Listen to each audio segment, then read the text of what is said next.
Σχετικά με το έργο Πρόγραμμα Εκπαίδευσης για Στρατηγική, Ηγετική και Διευθυντική Ανάπτυξη της Κυπριακής Δημόσιας Υπηρεσίας, πείτε μας ποιος ο σκοπός και οι στόχοι της νομικής δέσμευσης εξωτερική αξιολόγηση. Εξωτερική αξιολόγηση, όπως γίνεται στα διάφορα έργα τώρα τα οποία γίνονται στα πλαίσια των ευρωπαϊκών προγραμμάτων, τα οποία βασικά παίρνουν πόρους για να γίνουν από την Ευρωπαϊκή Ένωση, πρέπει να γίνεται στο τέλος μια αξιολόγηση η οποία αναλύει κατά πόσον το έργο έχει πετύχει τους σκοπούς του και έχει εφαρμοστεί με βάση τους γενικούς και ειδικούς στόχους. Αυτό είναι εξαιρετική σημασία γιατί είναι καθορίζει κατά πόσον έχουμε προχωρήσει σωστά στην εφαρμογή, αλλά κατά πόσον έχουμε πάρει και τα αποτελέσματα τα οποία πρέπει να πάρουμε. Στο συγκεκριμένο έργο, επειδή ήταν ιδιαίτερη σημασία στο ότι εκπαιδεύουμε διευθυντικά στελέχη σε θέματα ηγεσίας, στρατηγικής και άλλα παρόμοια θέματα τα οποία στη δημόσια υπηρεσία είναι κάτι το οποίο χρειάζεται και για χρόνια δεν έχει προωθηθεί, ήταν το κομμάτι της αξιολόγησης θεωρήθηκε έναν πάρα πολύ σημαντικό σημείο, ένας τρόπος για να σιγουρευτούμε ότι έχει γίνει σωστά η δουλειά. Να προχωρήσω, αν δεν σας πειράζει, μπορεί να είναι μια από τις επόμενες ερωτήσεις, αλλά το σημαντικό που έχουμε να πω και θέλω να το πω από την αρχή είναι ότι το έργο ειλικρινά έχει πετύχει και έχει πάρα πολύ καλά αποτελέσματα. Γι' αυτό το γεγονός ότι έγινε η αξιολόγηση και έχει ξεκαθαρίσει ότι το έργο είχε πάρα πολύ σημαντικά αποτελέσματα, θεωρώ ότι δείχνει και τη σημασία της συγκεκριμένης νομικής δέσμευσης και το πώς κλείνει ο κύκλος του έργου βασικά. Πείτε μας λίγα λόγια για τη μεθοδολογία και τα εργαλεία που χρησιμοποιήθηκαν για την επίτευξη των στόχων. Ωραία. Σκοπός ήταν, όπως είπαμε, να δούμε αν έχουμε πετύχει τους στόχους. Γι' αυτό, σε σχέση και με τους στόχους του έργου, επιλέχτηκαν συγκεκριμένες μεθοδολογίες οι οποίες εφαρμόζονται σε συγκεκριμένα έργα, σε συγκεκριμένες μεθοδολογίες οι οποίες θέλουμε να μετρήσουμε με ανεξάρτητη τρόπο την επιτυχία του έργου. Οι δύο κύριες μεθοδολογίες, η μία ονομάζεται Kilpatrick και η άλλη ονομάζεται Theory of Change. Η ουσία εκεί είναι να μετρήσουμε ποια ήταν η πρώτη αντίδραση αυτών που έλαβαν μέρος στο έργο, τι έχουν μάθει, το επίπεδο μάθησης, ποιος ήταν ο τρόπος που τους άλλαξε σαν άτομα, σαν επαγγελματίες και μετά ποιον αποτέλεσμα είχε φέρει αυτό το έργο στο περιβάλλον τους. Για να κάνουμε αυτή την ανάλυση, έπρεπε να χρησιμοποιήσουμε διάφορες μεθόδους που μετρούσαν αυτά βασικά τα θέματα. Οι μεθόδοι συμπεριλάμβαναν ερωτηματολόγια, τα οποία έπρεπε αυτοί που είχαν λάβει μέρος να συμπληρώσουν και να απαντήσουν και εμείς να τα αναλύσουμε. Άλλος τρόπος ήταν να κάνουμε interviews έναν προς έναν άτομα και να ρωτήσουμε συγκεκριμένες ερωτήσεις σε σχέση με τη δική τους εμπειρία και τα αποτελέσματα. Τρίτος τρόπος ήταν να γίνουν ομάδες εργασίας, forums βασικά, τα οποία έγινε συζήτηση και ανάλυση και αυτό έγινε στα πιο ψηλά επίπεδα των διευθυντικών στελέχων. Και το τρίτο ήταν να κάνουμε εξετάσεις βασικά για να δούμε κατά πόσον με βάση τους στόχους του έργου αυτοί που έλαβαν μέρος έμαθαν κάποια θέματα, που σημαίνει τους εξετάσαμε για να δούμε αν υπήρχε ουσιαστική αλλαγή στα επίπεδα γνώσης τα οποία έπρεπε να έχουν. Ποια είναι τα κύρια αποτελέσματα και συμπεράσματα που εξήχθησαν από την εξωτερική αξιολόγηση? Το πιο σημαντικό, όπως έχω πει πριν, είναι ότι το έργο ειλικρινά έχει πετύχει σημαντικά αποτελέσματα. Αν χωρίσουμε τα αποτελέσματα σε δύο τομείς, το τι έχει πετύχει και το πώς έχει εφαρμοστεί. Το πώς έχει εφαρμοστεί, όλες οι νομικές δεσμεύσεις οι οποίες ήταν κάτω από την ομάδα έργων αυτών έχουν εφαρμοστεί με βάση τους στόχους και με βάση τα παραδοτέα και τα αποτελέσματα τα οποία έπρεπε να φέρουν.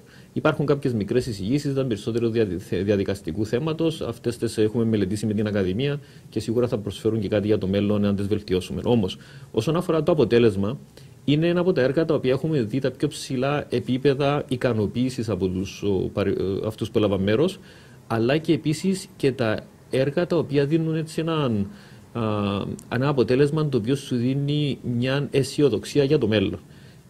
Και αυτό για μας, εμείς δεν έχουμε κάνει το έργο, έχουμε κάνει την αξιολόγηση, αλλά είναι πολύ σημαντικό να βλέπουμε πόσο εύκολα έβγαινε αυτό το συμπέρασμα.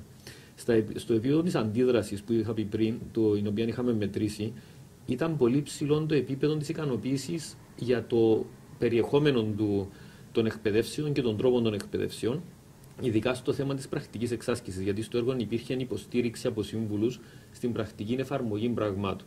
Και αυτό ξεκαθάρισε ότι ήταν το πιο χρήσιμο από όλα. Και η τάξη, τα μαθήματα, η μέθοδος των μαθημάτων και των μεθοδολογιών ήταν σημαντική, αλλά η πρακτική εξάσκηση ήταν το πιο σημαντικό. Και είναι και μια από τις εισηγήσεις ότι αυτό πρέπει να γίνεται περισσότερο στο μέλλον. Όσον αφορά στη μάθηση, σίγουρα και από τις εξετάσεις που κάναμε φάνηκε ότι έμαθαν πράγματα τα οποία δεν ήξεραν πριν ή έμαθαν πράγματα τα οποία είναι κοντά στους στόχους του έργου, αυτοί που έλαβαν μέρος. Στη συμπεριφορά, εδώ είναι λίγο πιο qualitative, όπως λέμε, θέμα. Προσπαθήσαμε να μετρήσουμε και από τις εξετάσεις αλλά και από τα interviews, αλλά και το τι μας λένε ήδη, αν έχει επηρεάσει τη συμπεριφορά τους. Τα αποτελέσματα είναι ήδη, τους έχουν δοθεί κάποιες δεξιότητες που βοηθούν τη συμπεριφορά και τη λειτουργία στο επαγγελματικό περιβάλλον στη δημόσια υπηρεσία. Αλλά όσον αφορά το τελευταίο κομμάτι που μετρούμε, το αποτέλεσμα στη δουλειά τους, είναι κάτι το οποίο όλοι παραδέχονται ότι θα έρθει με το βάθος χρόνου. Γιατί μόλις έχει τελειώσει το έργο, έχουν εκπαιδευτεί, πρέπει να εφαρμοστούν. Το οποίο μας παίρνει και σε ένα άλλο θέμα, το οποίο πιθανόν να ρωτήσετε μετά, αλλά η ουσία είναι ότι αυτό πρέπει να έχει συνέχεια. Γιατί αν σταματήσει το έργο εδώ, το αποτέλεσμα σιγά σιγά θα φθαρεί στο σύστημα της δημόσιας υπηρεσίας και δεν θα υπάρχει συνέχεια που χρειάζεται. Ποιες οι επιπτώσεις του έργου? Οι επιπτώσεις, όπως ήδη έχω αναφέρει λίγο, είναι ότι υπήρχε θετική επίδραση στα άτομα τα οποία έλαβαν μέρος και τους έχει κάνει να σκεφτούν ότι αυτό είναι κάτι αναγκαίο και κάτι στο οποίο πρέπει να βελτιωθούν. Επίσης, επηρεάζουν και τα άτομα τα οποία είναι γύρω τους. Που σημαίνει, θεωρούμε ότι υπήρχε θετική και απευθείας επίδραση στο περιβάλλον. Απλώς, όπως έχω πει πριν, χρειάζεται βάθος χρόνου και συνέχεια για να υποστηριχτούν αυτά τα άτομα, ειδικά στο θέμα της πρακτικής εφαρμογής. Ποιοι παράγοντες, σύμφωνα με την έρευνα, μπορούν να συμβάλλουν στη βελτίωση των εκπαιδευτικών δραστηριοτήτων και στη βιωσιμότητα των αποτελεσμάτων του έργου? Έχουμε δει, σαν ένα μέρος από την ανάλυση που έχουμε κάνει, ότι βοήθησε πάρα πολύ η μελέτη αναγκών η οποία έγινε πριν να ξεκινήσει η εφαρμογή του έργου. Γι' αυτό συστήνουμε ότι αυτό είναι κάτι που πρέπει να γίνεται περιοδικά, για να βλέπουμε τις ανάγκες που υπάρχουν στα διάφορα άτομα και να διαμορφώνουμε το πρόγραμμα της εκπαίδευσης με αυτόν τον τρόπο. Το δεύτερο είναι αυτό που έχω αναφέρει, η πρακτική εξάσκηση είναι το μεγαλύτερο ποσοστό που φέρνει θετική επίδραση στο περιβάλλον και είναι αυτό που θα επηρεάσει και το αποτέλεσμα στους διάφορους οργανισμούς που είχαν στείλει άτομα στην εκπαίδευση αυτή. Η βιωσιμότητα πρέπει να διασφαλιστεί με συνέχεια του έργου. Δεν μπορεί να είναι, όπως είπα πριν, once off, μία φορά και σταματήσαμε. Πρέπει να υπάρχει ο προϋπολογισμός για να γίνονται περιοδικά αυτές οι εκπαιδεύσεις. Πόσο ο εξυγχρονισμός της Κυπριακής Δημόσιας Υπηρεσίας μπορεί να συμβάλλει στην ευρύτερη ανάπτυξη της οικονομίας του τόπου? Το σημαντικό εδώ είναι ότι ο τρόπος που μπορεί να συμβάλλει η Ακαδημία είναι στο να αλλάξει την κουλτούρα.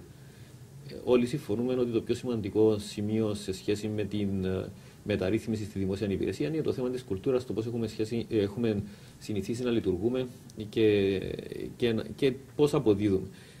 Η Ακαδημία μπορεί να βοηθήσει στην αλλαγή της κουλτούρας μέσω προγραμμάτων όπως αυτών, να εκπαιδευτούν άτομα, αλλά όχι και μόνο στα επίπεδα των διευθυντικών βαθμίδων, αλλά και πιο κάτω. Γιατί όταν μιλούμε για στρατηγική, για στρατηγεσία και όλα αυτά τις δεξιότητες, δεν σημαίνει ότι η ηγέτης είναι μόνο αυτός που έχει 10, 20, 30 άτομα κάτω από την ευθύνη του. Μπορεί να είναι και κάποιος ο οποίος εκπαιδεύεται σιγά σιγά για να φτάσει σε εκείνο το επίπεδο.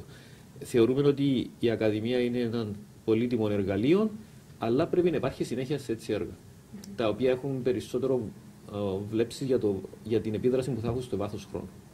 Έχουμε φτάσει στο τέλος. Δεν ξέρω αν θέλετε να προσθέσετε κάτι. Νομίζω αυτό που είπα στο τέλος. Πρέπει να υπάρχει συνέχεια, πρέπει να το δούμε σαν πρόγραμμα και όχι σαν έναν έργο και πρέπει ο σκοπός της Ακαδημίας να γίνει πιο στρατηγικός σε σχέση με τη μεταρρύθμιση της δημόσιας υπηρεσίας. Ευχαριστούμε. Εγώ ευχαριστώ.